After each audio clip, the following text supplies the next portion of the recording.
nandiyan naman si Haponesa na handang lumaban sa larangan Yes, ng in 6 Sige, minutes. Sige, go. Si shortcut ko lang. Kasi ako naman kasi, alam mo, real talk tsaka taga TWP family, no? Ako minsan na ako nagsasalita. More on observations kasi muna ako bago ko nagsasalita sa isang bagay or isang tao eh. Nakapag-real talk man ako sa kanila, hindi ako nagmumura, hindi ako nag-ad hominem. Yung kung ano na-obserbahan ko, pinaparting ko lang din. Pero ito lang sabihin ko sa kanila, huwag kayo magparinig. Kung may gusto ko yung banggitin, kasi hindi naman kami tangay. Nakikinig ako minsan, nagre-replay ako sa inyo, Shala, no? Yung pagsasabi nyo, hindi kayo nag-instigate, hindi kayo nag-ano ng mga tao. No. Isa ako doon. Pero sadong sabihin sa inyo, gusto nyo akong ialok, ipagsabong kay Pau Pau. 2 beses ko yan tinanggihan. Totoo yan. Kay Mother Lily, ano nangyari? Di ba tinanggihan? Pa, yung iba hindi tinanggihan. Sila Hanzo, mga uto-uto. Ay, sorry Hanzo, real talk lang ako. Uto-uto ka kasi madali kang mabula. Sinabihan ka lang, Kuya Hanzo, ganito, ganyan. Tapos mamaya-maya, pag akyat mo, binabalahura ka na sa baba. At tinatawaran ka pa. Pagbasa lang mga damis na sa'yo, nang babalahura sa'yo, basahin nung nasa taas, tatawa pa.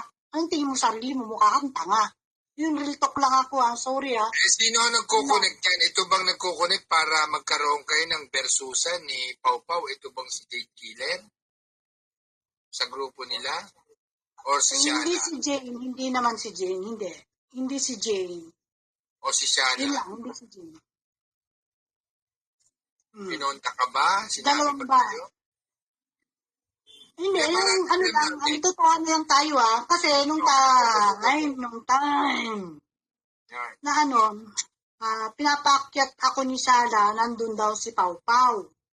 Sabi ko, alibay na lang ako na ayoko kasi nakausap ko na minsan yan si Pau Pau sa live nga, LS ni Ate Cynthia, no?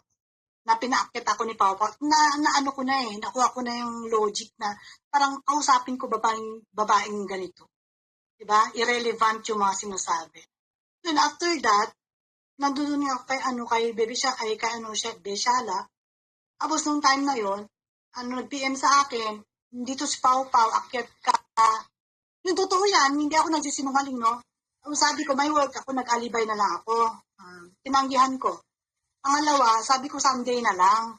Inaano ko lang, kinakalkula ko kasi yung kung anong hanggang saan ang nito kung totoo bang tao to, may tawag dito, ayaw niya ba ako mapahamak or kasi ganun ako mag-test ng kaibigan, tinuturing, no?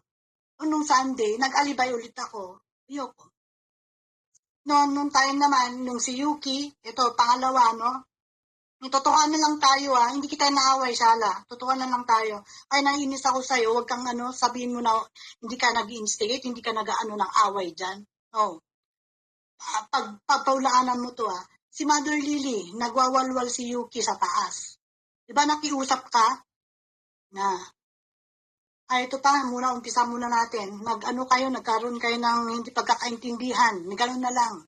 Ni Mother Lily.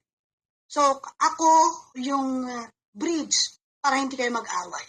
So, naging okay na. Nag-content ka, may title ka na kung ayaw sa channel ko, diwag, parang, I don't know, hindi ko na ma-remember Diwag or umalis, parang gano'n, I don't know. Hindi ko na ma-remember, basta gano'n yun.